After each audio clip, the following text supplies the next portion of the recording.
kepemilikan tunggal. Bisnis ini biasanya dimiliki oleh satu orang. Bisnis ini juga sederhana dan paling mudah untuk dimulai. Bahkan banyak bisnis besar yang berawal dari kepemilikan tunggal. Bentuk kepemilikan ini juga termasuk ke bentuk kepemilikan bisnis yang paling populer. Umumnya ditemui pada bidang retail, industri jasa, dan pertanian. Keuntungan perusahaan perseorangan. Perusahaan ini mudah untuk dimulai dan juga mudah untuk ditutup. Lalu retensi semua keuntungan. Tidak ada pajak khusus dan fleksibilitas menjadi bos, yaitu seperti memberikan kesempatan kepada staf. Kerugian perusahaan perseorangan yaitu tanggung jawab tidak terbatas, lalu kurangnya kontinuitas, dan perusahaan juga bisa kekurangan uang, bahkan keterampilan manajemennya juga terbatas, lalu kesulitan untuk merekrut karyawan. Di sini saya akan menjelaskan tentang kemitraan.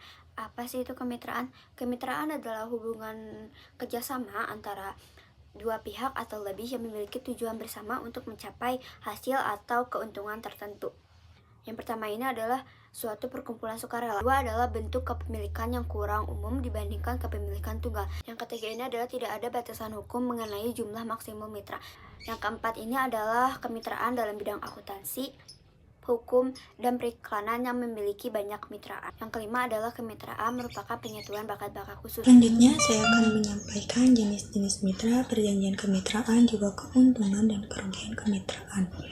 Jenis-jenis mitra yang pertama ada mitra umum, yaitu suatu bisnis yang dimiliki bersama oleh dua atau lebih yang bertanggung jawab atas segala hal yang dilakukan bisnis tersebut.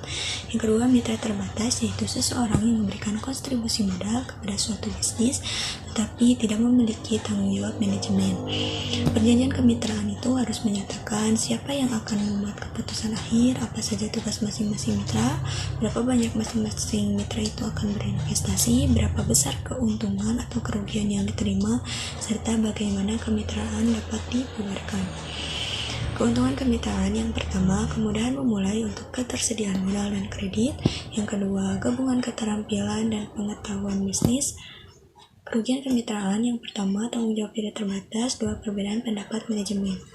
Nah, jadi di sini saya akan menjelaskan tentang koperasi. Apa sih itu koperasi? Koperasi adalah orang buatan yang diciptakan berdasarkan hukum untuk menjalankan atau menjual bisnis seperti membeli, menjual barang, meminjam uang, dan membuat kontrak yang meningkat. Dan di sini saya akan menjelaskan tentang kepemilikan perusahaan. Yang pertama adalah saham kepemilikan perusahaan.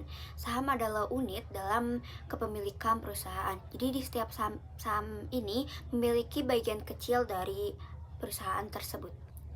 Nah, yang kedua adalah pemegang saham. Pemegang saham adalah individu, organisasi, entitas yang memiliki saham di perusahaan tersebut.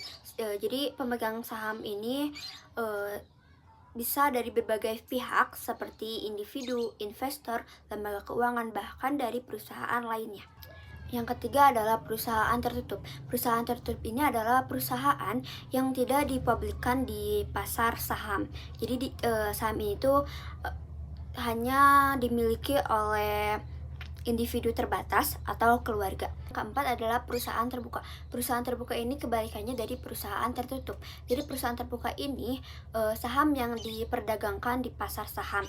Jadi di mana saham ini bisa dibeli oleh publik. Di sini juga ada keuntungan dan kerugian. Keuntungannya yaitu tanggung jawab terbatas dan kemudahan untuk menambah modal, kemudahan perpindahan kepemilikan, kehidupan abadi, dan manajemen khusus.